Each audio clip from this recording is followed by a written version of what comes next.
بسم اللہ الرحمن الرحیم۔ السلام علیکم۔ قیامت کی چند ایسی نشانیاں جو واقع ہو کر انتہائی عروج پر ہیں۔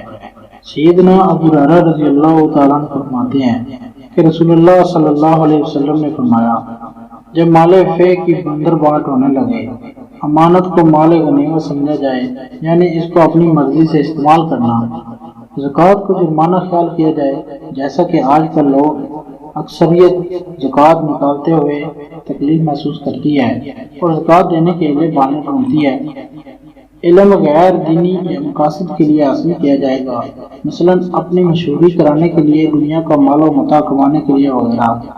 آدمی اپنی بیوی کی اطاعت کرے اور والدہ کی نافرمانی کرے، دوست کو عزیز رکھے اور والد کو اپنے سے دور کرے۔ یہ دونوں باتیں کس تیزی سے ہمارے معاشرے میں پھیل رہی ہیں ہم سب جانتے ہیں۔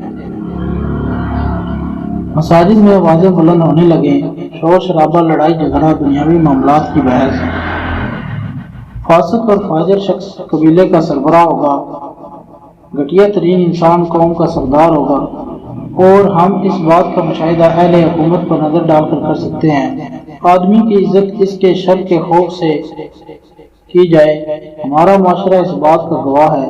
ناچنے گانے والیاں اور آلات موسیقی عام ہو جائے، کوئی گھر، کوئی فرد ایسا نہیں بچا کہ جس تک یہ چیزیں نہ پہنچی ہوں، بلکہ اب تو مساجد بھی ان غلیظ چیزوں سے نہیں بچ پائی۔ نماز کے دوران کسی گانے کا پڑھنا ایک معمولی بات ہو گئی ہے۔ شراب کھلے عام پی جائے گی۔ سب جانتے ہیں کہ ہمارے ہاں شراب کا حصول کتنا آسان ہے، خصوصاً کسی بھی تہوار کے موقع پر۔